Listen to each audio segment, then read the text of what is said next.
Hello students. तो आप सबका स्वागत है अनायशा ट्यूटोरियल्स के ऑफिशियल यूट्यूब चैनल पर। तो स्टूडेंट्स, जैसे कि मैंने कल आपसे वादा किया था कि मैं 10th और 12th के स्टूडेंट्स को उनके बोर्ड प्रिपरेशन में मदद करूंगा, तो आज मैं आपके सामने आ चुका हूं 10th के एक टॉपिक को लेकर। 10th का जो सब्जेक्ट आज मैं लेने वाला हूं वो है ज्योमेट्री, जो कि काफी बच्चों को काफी परेशान करती है प्रिपरेशन के वक्त। बहुत सारे ऐसे बच्चे होते हैं जिन्हें ज्योमेट्री को तैयारी करते समय काफी मुश्किलों का सामना करना पड़ता है, और ज्योमेट्री को मैं कोशिश करूंगा सरल भाषा में विद कॉन्सेप्ट आपको समझाने के लिए। आज जो टॉपिक मैं लेकर आया हूं वो आपका फर्स्ट चैप्टर है, विच इज सिमिलैरिटी। तो बच्चों, जब हम सिमिलैरिटी की बात करते हैं तो आपके सिलेबस में सिमिलैरिटी ऑफ ट्रायंगल्स की बात की गई है। ट्रायंगल्स क्या होते हैं? ट्रायंगल्स क्या होते हैं? बहुत ही इजी कंसेप्ट है। जब हम तीन लाइंस को एक दूसरे के साथ मिलाते हैं, यानी कि जब तीन लाइंस एक दूसरे को इंटरसेक्ट करती हैं तीन अलग अलग एंगल्स पर, तो उसे हम ट्रायंगल कहते हैं। मैं ये वीडियो एकदम उन बच्चों के लिए बना रहा हूं जिनको बेसिक में भी थोड़े बहुत डाउट्स हैं, तो इसीलिए आप थोड़ा सा पेशेंस रखें। बहुत सारे बच्चे ऐसे होंगे जिन्हें ट्रायंगल का मीनिंग पता होगा, लेकिन बहुत सारे ऐसे बच्चे भी होंगे जो ट्रायंगल के बेसिक मीनिंग को भी नहीं जान पा रहे होंगे, तो उनके लिए 2-4 सेकेंड्स लगेंगे इसको समझाने में। आप लगे रहिए और उसके आगे मैं सिमिलैरिटी पर भी पहुंचूंगा। तो स्टूडेंट्स, मैंने क्या बताया? ट्रायंगल क्या होता है? जिसके तीन साइड्स होते हैं जो एक दूसरे को एक स्पेसिफिक एंगल पर कट करते हैं। तो ट्रायंगल को हम कैसे लिख सकते हैं? A B C. ठीक है, अगर हम ये तीन लेटर्स को मिला दें तो ये तीन लेटर्स मिलाकर एक ट्रायंगल डिनोट करते हैं, ट्रायंगल एबीसी। अब इस ट्रायंगल में तीन साइड्स हैं, साइड्स यानी तीन भुजाएं। ठीक है, जैसे पहला साइड है ए बी, ये ए बी मिलकर एक साइड हो गया, दूसरा साइड है बीसी और तीसरा साइड है एसी। तो ये हमने ए बी, बीसी और एसी को मिलाकर एक ट्रायंगल बना दिया। अब ये जो ट्रायंगल है इनमें तीन साइड्स के साथ तीन एंगल्स भी हैं, एंगल ए, एंगल बी और एंगल सी। तो ये हो गई ट्रायंगल की बेसिक डेफिनेशन। हमें ये डेफिनेशन जाननी जरूरी क्यों है? क्योंकि हम सिमिलैरिटी ऑफ ट्रायंगल्स में ही डील करने वाले हैं। तो आगे चलकर जब हम अलग अलग टेस्ट लगाएंगे ट्रायंगल्स को सिमिलर प्रूव करने के लिए, तो आपको यह जानना बहुत जरूरी है कि कौन सा वाला साइड एक ट्रायंगल का दूसरे ट्रायंगल के कौन से वाले साइड से और कौन सा एंगल कौन से एंगल से सिमिलर है। ठीक है स्टूडेंट्स, अब हम आगे बढ़ते हैं। ठीक है, तो सिमिलैरिटी की बात यहां पर की गई है। ये जो चैप्टर है इसमें आपको पता लगाना है कि सिमिलैरिटी क्या होती है ट्रायंगल्स के बीच। पर हम थोड़ा सा पीछे जाएंगे और 9th में अगर हम ज्योमेट्री में चेक करेंगे तो स्टूडेंट्स, सिमिलैरिटी ऑफ ट्रायंगल्स को समझने से पहले हम थोड़ा सा पीछे जाते हैं और समझने की कोशिश करते हैं कि 10th का ये पहला चैप्टर 9th के किस चैप्टर का एक्सटेंशन है, किस चैप्टर को हमने 9th में पढ़ा है और उसी का अगला भाग ये सिमिलैरिटी ऑफ ट्रायंगल्स है। ठीक है, तो 9th में हमने एक कंसेप्ट पढ़ा था कॉन्ग्रुएंसी का, congruency of triangle. Congruency of triangle का क्या मतलब होता है? कॉन्ग्रुएंसी को हम सरल भाषा में बोल सकते हैं इक्वल। ठीक है, तो जब दो ट्रायंगल्स इक्वल होते हैं तो उसे हम कहते हैं कॉन्ग्रुएंसी ऑफ ट्रायंगल। जैसे फॉर एग्जांपल समझिए, ये एक ट्रायंगल है और ये एक ट्रायंगल है। ठीक है, अब इस ट्रायंगल में नाम मान लीजिए एबीसी है और पीक्यूआर है। यहां पर एबी की साइड 5 है, पीक्यू साइड की लेंथ भी 5 है, बीसी की 6 है तो क्यूआर की लेंथ भी 6 है, और एसी का अगर लेंथ 7 है तो पीआर का लेंथ भी 7 है। यहां पर हम देख रहे हैं कि दो ऐसे ट्रायंगल्स हैं जिनके तीनों साइड्स इक्वल हैं। जैसे यहां पर 5 तो यहां पर 5, यहां पर 6 तो यहां पर 6, यहां पर 7 तो यहां पर भी 7। तो ऐसे ट्रायंगल्स को हम बोलते हैं कॉन्ग्रुएंट ट्रायंगल्स। ठीक है, हम एंगल को भी कॉन्ग्रुएंट कर सकते हैं। जैसे समझिए अगर 45 है और ये भी 45 है, ये आपका 60 है तो ये भी 60 है, और अगर ये आपका 75 है तो ये भी क्या हो गया? 75। तो एंगल्स भी कॉन्ग्रुएंट हो सकते हैं। अब यहां पर एंगल ए और एंगल पी कॉन्ग्रुएंट है क्योंकि इनका जो मेजरमेंट है वो इक्वल है। मैंने आपको पहले ही बताया कॉन्ग्रुएंसी यानी इक्वल ट्रायंगल्स। ठीक है, अब ये जो कॉन्ग्रुएंसी थी इसको अगर हम 10th में चेक करें तो इसका जो सिंबल था वो ऐसा होता। ठीक है, अगर हमें दो ट्रायंगल्स को कॉन्ग्रुएंट बोलना है तो ये हम ऐसे लिखते थे, एंगल एबीसी कॉन्ग्रुएंट है एंगल पीक्यूआर के। इसका ये मतलब है कि दोनों ही ट्रायंगल्स एक दूसरे के इक्वल है। अब हम आते हैं सिमिलैरिटी पर, ठीक है। ये जो चैप्टर है आपका सिमिलैरिटी, इसमें और कॉन्ग्रुएंसी में क्या डिफरेंस है। तो स्टूडेंट्स, अगर हम ऐसा बोले कि ये एक ट्रायंगल है और ये भी एक ट्रायंगल है, इन दोनों ट्रायंगल्स में क्या डिफरेंस है। दोनों ही ट्रायंगल है, लेकिन दोनों का जो साइज है, दोनों का जो शेप है, वो थोड़ा सा अलग है। ये ट्रायंगल थोड़ा सा छोटा है और ये ट्रायंगल थोड़ा सा बड़ा है, ठीक है। दोनों ट्रायंगल ही है, लेकिन दोनों ट्रायंगल्स का जो साइज है वो अलग है। तो हम ये बोल सकते हैं कि ये शेप तो सिमिलर है, शेप सिमिलर है, लेकिन मेजरमेंट डिफरेंट है। तो अगर शेप भी सेम है और मेजरमेंट भी इक्वल है तो उसे हम कहते हैं कॉन्ग्रुएंसी ऑफ ट्रायंगल। लेकिन शेप सेम है पर मेजरमेंट अलग है तो उसे हम कहते हैं सिमिलर ट्रायंगल। अगर आप ध्यान से देखें तो कॉन्ग्रुएंसी का सिंबल ये रहा। आपको पता है कॉन्ग्रुएंसी के सिंबल में एक ऐसा साइन है और दो इक्वल है। इक्वल का मतलब है यहां पर मेजरमेंट भी इक्वल है। लेकिन जब हम सिमिलर ट्रायंगल की बात करेंगे तो सिमिलर ट्रायंगल में जो सिंबल होता है वो केवल ऐसा होता है। क्योंकि सिमिलर ट्रायंगल इक्वल नहीं होते, इसलिए हमें ये सिंबल लगाने की भी जरूरत नहीं है। कॉन्ग्रुएंसी से सिमिलैरिटी का जो ट्रैवल है उसमें केवल इतना फर्क है कि ये जो सिंबल है वो रह जाता है, लेकिन इक्वल टू का सिंबल हट जाता है। क्योंकि हम यहां पर यही कहते हैं कि ये दोनों ट्रायंगल्स एक दूसरे के इक्वल नहीं है। तो सिमिलर ट्रायंगल और कॉन्ग्रुएंट ट्रायंगल के बीच में आपको डिफरेंस समझा होगा, ऐसा मैं अब एक्सपेक्ट करता हूं। और अब हम इस चैप्टर के नेक्स्ट कॉन्सेप्ट पर बढ़ते हैं। तो स्टूडेंट्स, अब हम सिमिलैरिटी ऑफ ट्रायंगल्स के आपके 10th के सिलेबस के पहले कॉन्सेप्ट की तरफ बढ़ेंगे। और पहला जो कॉन्सेप्ट है वो है एरिया ऑफ अ ट्रायंगल। अगर मैं स्पेसिफिकली बात करूं तो area of a right angled triangle.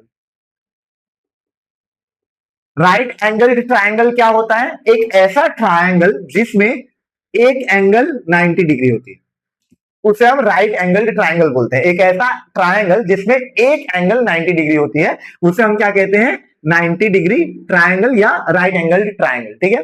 Right angle triangle में ये जो 90 डिग्री है, इसके सामने जो साइड होती है उसे हम क्या कहते हैं, उसे हम कहते हैं हाइपोटेन्यूस। 90 डिग्री ये रही, इसके सामने जो साइड है उसे हम क्या कहते हैं, हाइपोटेन्यूस। तो यहां पर हाइपोटेन्यूस क्या हो जाएगा, AC। अगर हम राइट एंगल ट्रायंगल के एरिया की बात करें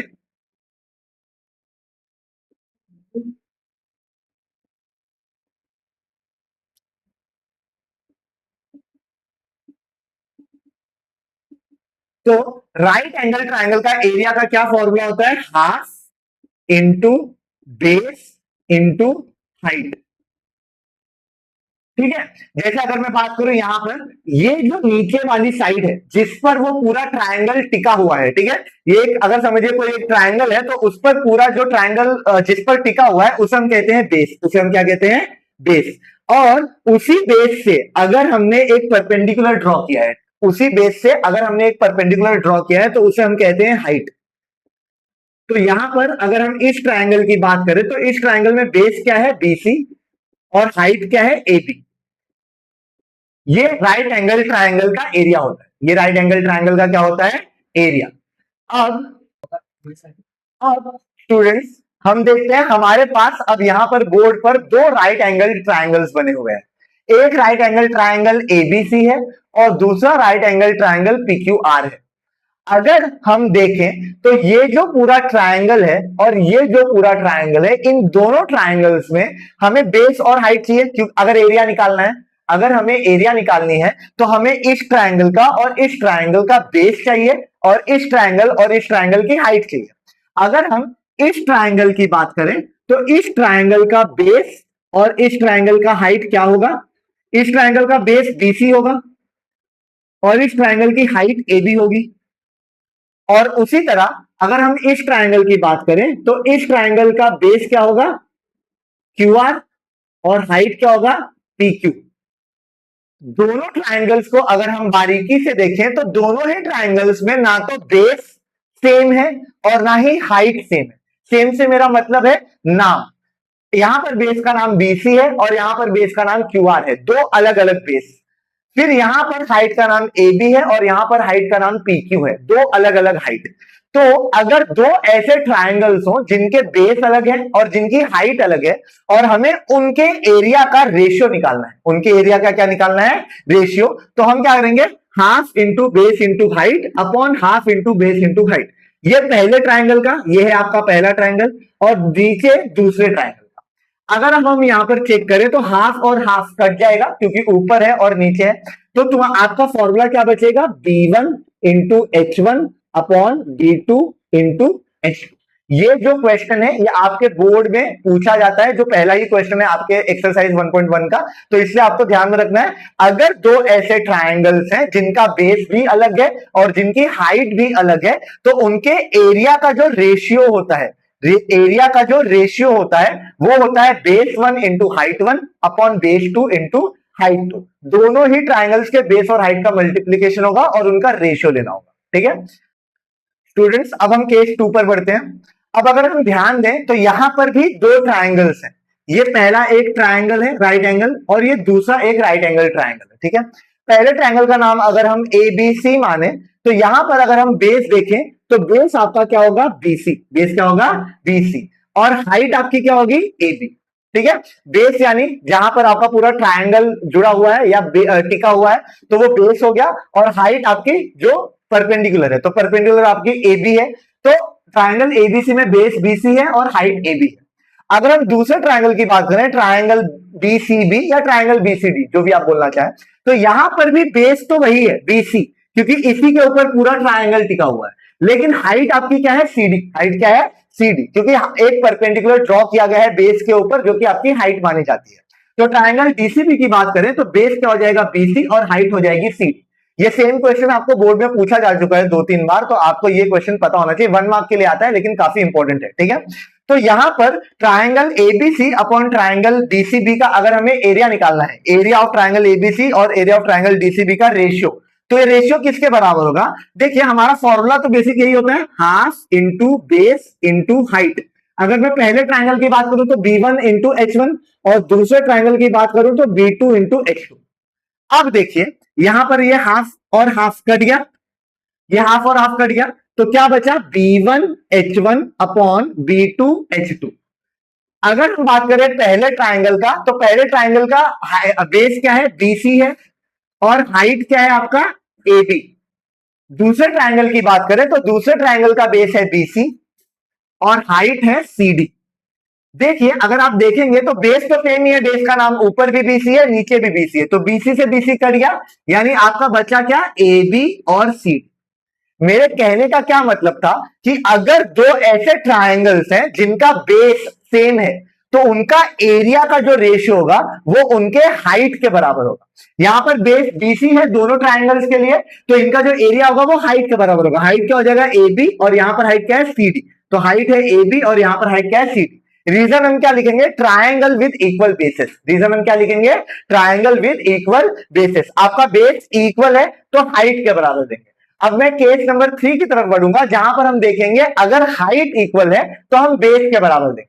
ये एकदम उल्टा काम करता है, अगर बेस सेम है तो हाइट के बराबर, हाइट सेम है तो बेस के बराबर। तो स्टूडेंट्स यहां पर आज हम इस लेक्चर के आखिरी केस पर पहुंच चुके हैं। तो थर्ड केस है, थर्ड केस में अगर आप देखें तो यहां पर दो ट्राइंगल्स यहां पर भी हैं, ये पहला ट्राइंगल और ये दूसरा ट्राइंगल।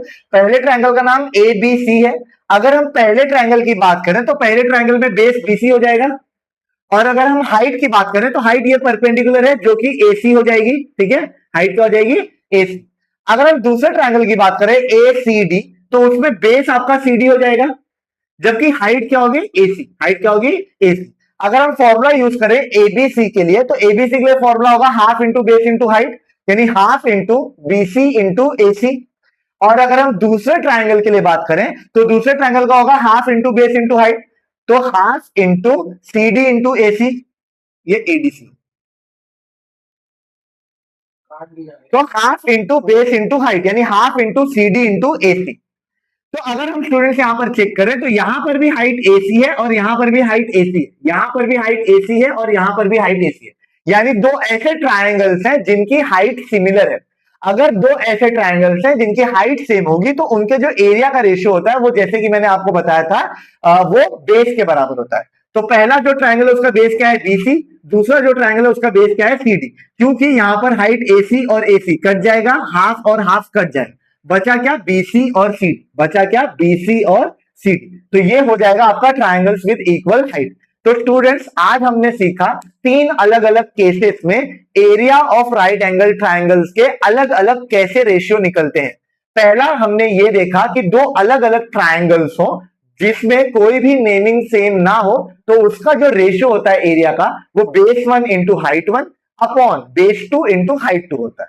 दूसरे केस में हमने ये देखा कि अगर दो ऐसे ट्रायंगल्स हो जिनकी बेस सेम हो तो उनका जो एरिया है वो हाइट के बराबर होता है। और तीसरे केस में अभी हमने देखा कि अगर हाइट सेम हो तो उनके एरिया का जो रेशियो है वो बेसिस के बराबर होता है। तो स्टूडेंट्स ये जो बेसिक कंसेप्ट है हमने सीख लिए, इस बेसिक कंसेप्ट के हेल्प से अब हम अगले लेक्चर में सॉल्व करेंगे 1.1 ज्योमेट्री का। और फिर मिलते हैं आपसे अगले वीडियो में। अगर आपको ये वीडियो समझ आया हो और आपको लगा हो कि आपके प्रिपरेशन में थोड़ी सी हेल्प हो रही है तो प्लीज इस वीडियो को लाइक शेयर एंड सब्सक्राइब करना ना भूलें। इससे मुझे भी थोड़ी सी बूस्ट मिलेगी कि हाँ लोगों तक ये वीडियो ज्यादा से ज्यादा पहुंच पा रही है और मैं ज्यादा से ज्यादा मदद कर पा रहा हूं। तो प्लीज वीडियो को ज्यादा से ज्यादा लाइक करें, शेयर करें और सब्सक्राइब करें। और मिलते हैं अगले वीडियो में, तब तक के लिए अपना ख्याल रखिएगा। Thank you.